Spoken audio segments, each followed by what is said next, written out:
Mas gugustuhin nila ang continuation rather than a complete 180 sa mahigit isang dosenang taong pamamalakad ni Francesco. Na hindi ko kinakampanya dahil wala namang bearing yung mga sinasabi ko ang aking rally behind him at sa mga kardinal na boboto. The fact na I don't really or I am not that religious at all just adds to the burden. No, si Cardinal Taglay tinatawag noon bilang Asian Pope Francis at ang iniestimang political leaning ng mga kardinal na iboboto para maging Santo Papa ay may kaunting alignment sa kaliwa.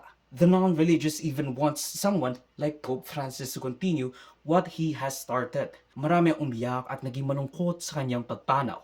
But there is hope.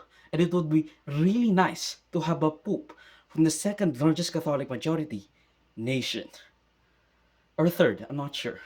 Lolo Kiko came to the Philippines for a few days noong 2015.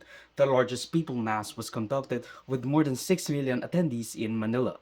He is near and dear to our hearts, even the largest Catholic majority, and those who don't attend the Mass.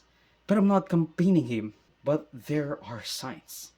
Panoorin ko na lang siguro yung conclave just so that I could ease myself into it habang hindi pa nagkakaroon ng totoong papal conclave. It would be nice for the continuation of Francis' more equitable and egalitarian uh, force from the Catholic Church.